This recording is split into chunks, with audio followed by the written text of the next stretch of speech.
Senhor, meus irmãos do grupo Amigos da Bíblia. Hoje é o dia 11, da leitura em 90 dias do Novo Testamento. E hoje vamos falar sobre Mateus capítulo 24 e capítulo 25. Nesses dois capítulos, Cristo profetiza no monte. Há três divisões maiores no discurso.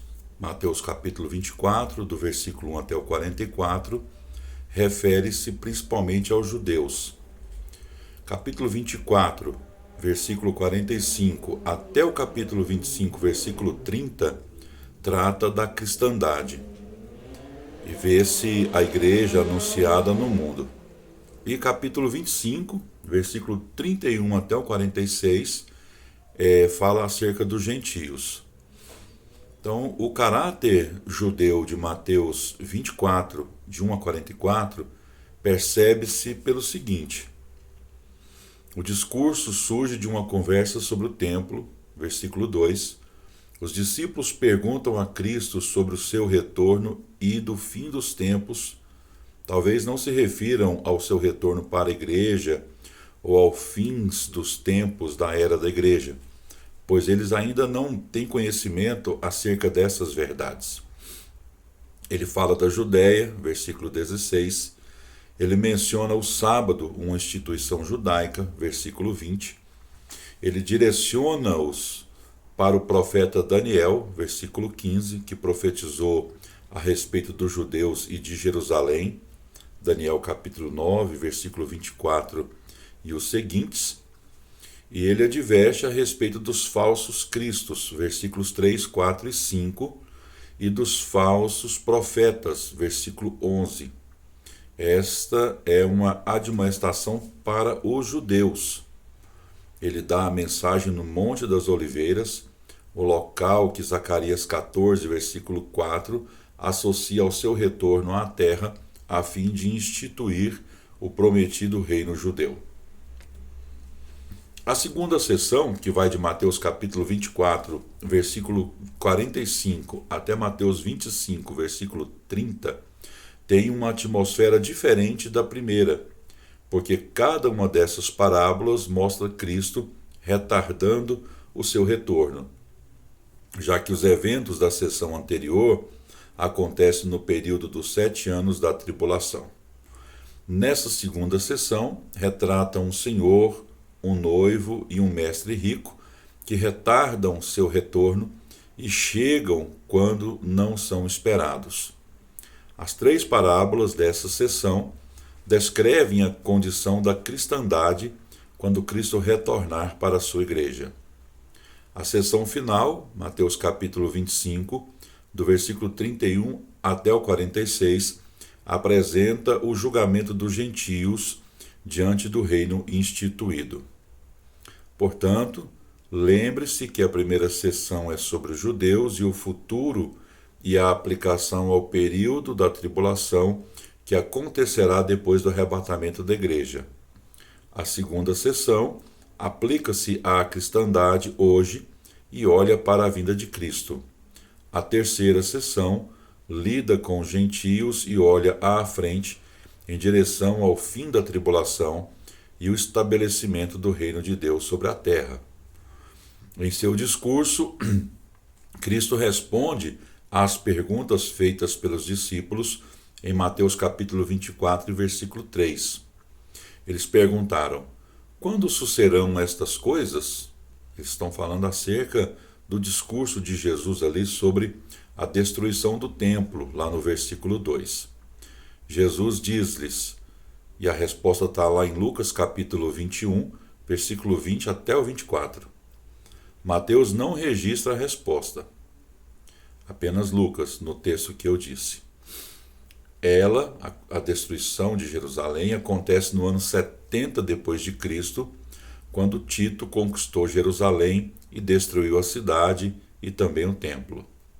A passagem de Mateus capítulo 24, versículo 29 até o 44, fornece resposta à pergunta: que sinal haverá da tua vinda?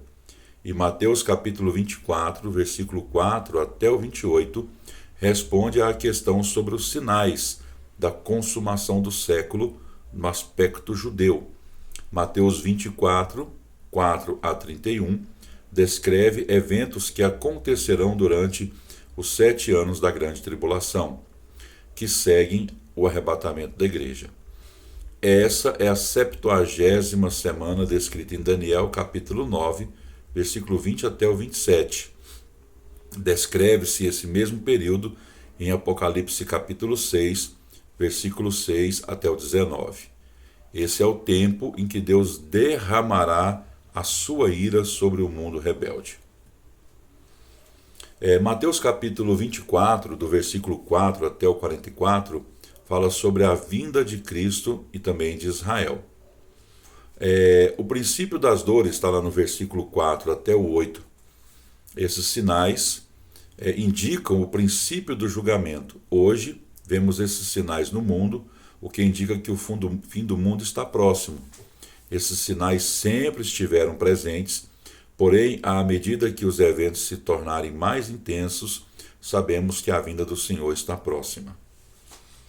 Mateus capítulo 24, do versículo 9 até o 14, nós temos os eventos que conduzem ao fim. A perseguição aos servos do Senhor, versículo 9, aumentará. Durante a grande tribulação, Deus vai selar 144 mil judeus, de acordo com Apocalipse capítulo 7, que pregarão para o mundo perdido, de acordo com o versículo 14. Os versículos 13 e 14 não se aplicam à igreja hoje. O versículo 13 não diz respeito à salvação pela graça. E o versículo 14 não significa que a igreja deve pregar o evangelho por todo o mundo antes do retorno de Cristo. Por quê? Porque esses dois versículos, versículo 13 e 14, se referem ao período da grande tribulação. Versículos 15 até o 18 de Mateus capítulo 24, fala sobre esse período, o período da grande tribulação. O anticristo fará uma aliança de 7 anos, de acordo com Daniel, capítulo 9, versículo 27. Esses 7 anos é chamado de uma semana.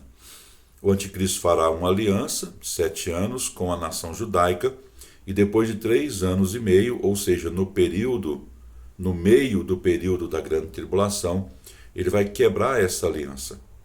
Ele vai colocar a própria imagem sua no templo judeu, de acordo com Daniel capítulo 11, versículo 31, e Daniel capítulo 12, versículo 11, e forçará o mundo a adorá-lo.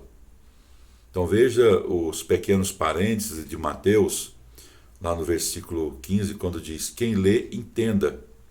Os judeus que viverem no período da tribulação e lerem Mateus capítulo 24 saberão o que fazer. Cristo aconselha os judeus a fugir de Jerusalém, versículos 16 a 20, pois a segunda metade desse período será de grande tribulação, e em seu final os exércitos das nações se reunirão contra Jerusalém. No versículo 22, os escolhidos são os salvos de Israel.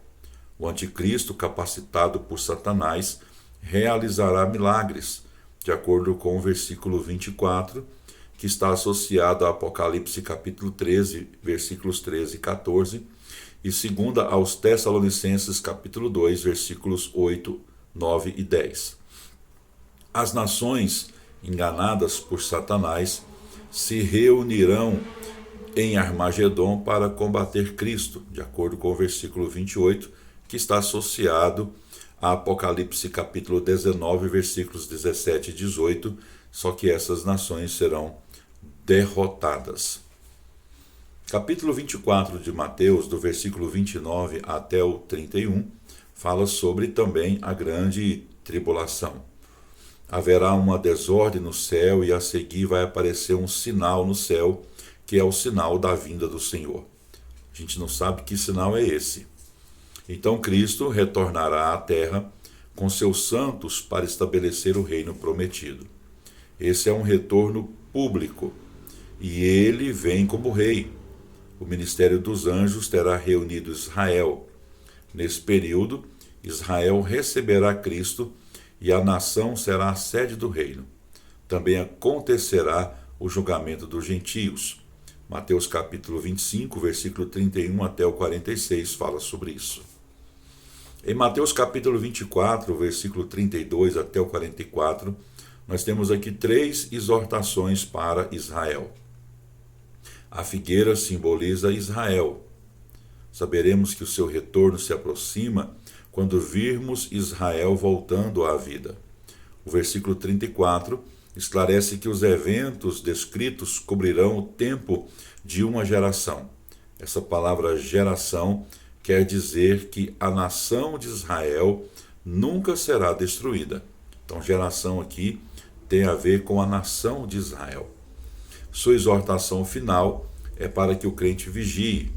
Nós, os crentes, aguardamos os sinais? Não.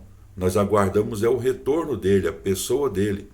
No entanto, à medida em que os sinais vão avançando, vão evoluindo, nós sabemos que o retorno dele está cada vez mais próximo.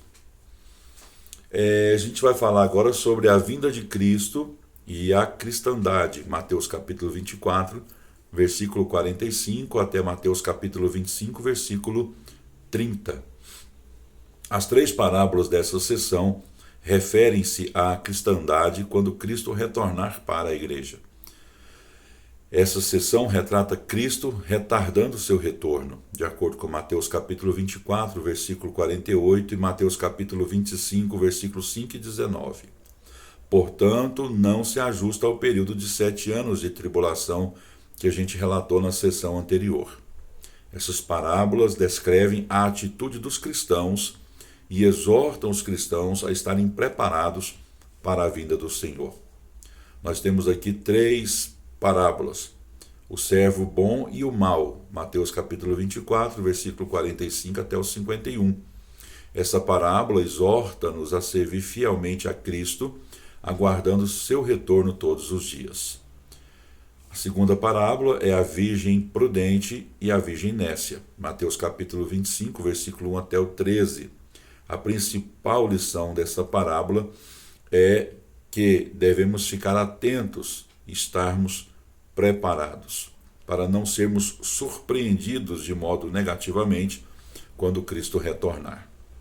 A terceira parábola é sobre o servo útil e o servo inútil, versículo 14 até o 30.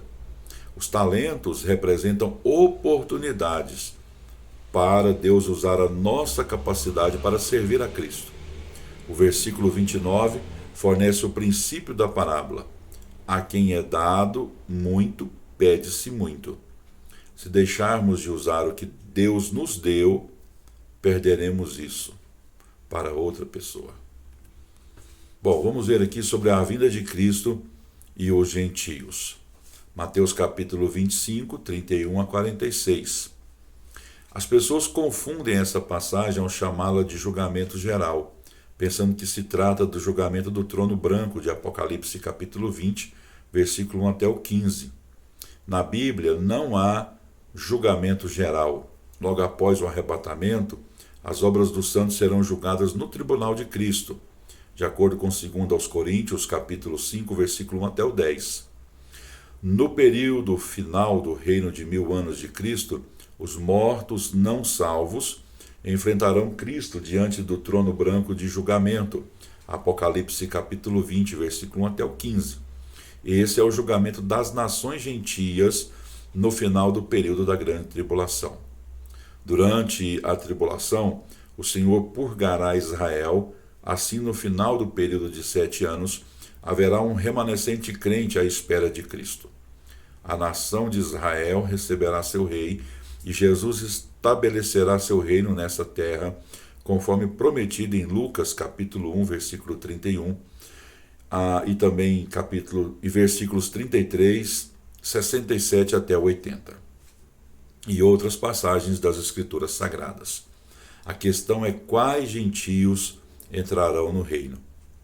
Nessa cena, observe os 3 grupos de pessoas: as ovelhas, os cabritos e aqueles a quem Jesus chama de meus irmãos. Versículo 40. Esses chamados de meus irmãos são os judeus cristãos que testemunharão de Jesus durante o período da grande tribulação. Eles sofrerão grande perseguição, não conseguirão comprar nem vender, por isso passarão fome, fugirão de suas casas e precisarão de lugares para permanecerem, para ficarem. Eles, por não terem a marca da besta, ficarão sem emprego, muitos serão presos. Durante esse período, muitos gentios vão acreditar na mensagem dos missionários judeus. Assim, demonstrarão amor e misericórdia por esses judeus sofredores ao alimentá-los, vesti-los, visitá-los na prisão, etc. Esses atos de bondade não são boas obras que trazem salvação. São prova de fé e de amor por Cristo. É importante observar que Cristo não julgará as nações gentias de forma maciça, como nações, mas como indivíduos, como pessoas. Embora Deus tenha julgado nações inteiras por terem maltratado os judeus, citamos como exemplos aqui Egito, Babilônia, Edom, Nínive e outras, a verdade aqui é que os indivíduos, os ímpios que rejeitaram a salvação em Cristo, essas pessoas serão julgadas. Então termina aqui a nossa aula. Deus abençoe. Até o próximo vídeo.